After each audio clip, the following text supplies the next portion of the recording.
हरे कृष्णा।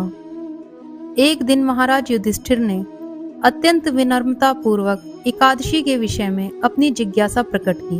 भक्त वत्सल भगवान श्री कृष्ण कहने लगे कि धर्मराज, मैं तुम्हारे स्नेह के कारण तुमसे कहता हूँ कि एकादशी व्रत के अतिरिक्त मैं अधिक से अधिक दक्षिणा पाने वाले यज्ञ से भी प्रसन्न नहीं होता हूँ। अतः इसे अत्यंत भक्ति और श्रद्धा से युक्त होकर करें। इस एकादशी का नाम सफला एकादशी है। इस एकादशी के देवता श्री नारायण हैं। चलिए अब इस व्रत से जुड़ी हुई एक प्राचीन कथा का श्रवण करते हैं। चंपावती नगरी में एक माहिष्मान नाम के राजा राज्य किया करते थे। उनके 4 पुत्र थे।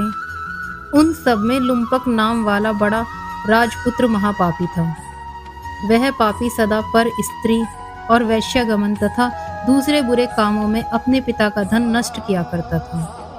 जब राजा को अपने बड़े पुत्र के ऐसे कुकर्मों का पता चला तो उन्होंने उसे अपने राज्य से निकाल दिया।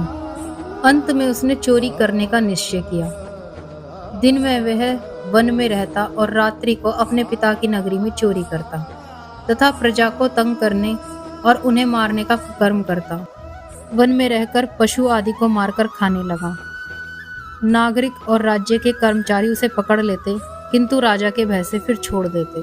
वन में एक अति प्राचीन विशाल पीपल का वृक्ष था। लोग उसकी भगवान के समान पूजा करते थे। उसी वृक्ष के नीचे वह महापापी लुम्पक रहा करता था। कुछ समय पश्चात पौष कृष्ण पक्ष की दशमी के दिन वह वस्त्रहीन होने के कारण शीत के चलते सारी रात्रि सो नहीं सका और उसके हाथ पैर अकड़ गए। सूर्योदय होते होते वह मूर्छित हो गया। दूसरे दिन एकादशी को मध्याह्न के समय सूर्य की गर्मी पाकर उसकी मूर्छा दूर हुई। गिरता पड़ता वह भोजन की तलाश में निकला। पशुओं को मारने में वह समर्थ नहीं था, अतः पेड़ों के नीचे गिरे हुए फल उठाकर वापस उसी पीपल वृक्ष के नीचे आ गया। उस समय तक भगवान सूर्य अस्त हो चुके थे। उस रात्रि भी शीत के चलते हुए सारी रात वह सो नहीं सका। उसके इस उपवास और जागरण से भगवान अत्यंत प्रसन्न हो गए और उसके सारे पाप नष्ट हो गए। दूसरे दिन प्रातः एक अति सुंदर घोड़ा अनेक सुंदर वस्तुओं के साथ सजा हुआ उसके सामने आकर खड़ा हो गया। उसी समय आकाशवाणी हुई कि हे राजपुत्र, श्री नारायण की कृपा से तेरे सारे पाप नष्ट हो गए हैं। अब तू अपने पिता के पास जाकर राज्य प्राप्त कर। ऐसी वाणी सुनकर वह अत्यंत प्रसन्न हुआ और दिव्य वस्त्र धारण करके भगवान आपकी जय हो कहकर अपने पिता के पास गया। उसके पिता ने प्रसन्न होकर उसे समस्त राज्य का भार सौंप दिया और स्वयं वन को चले गए। अब लुम्पक शास्त्रानुसार राज्य करने लगा। उसके स्त्री पुत्र आदि सारा कुटुंब भगवान नारायण का परम भक्त हो गया।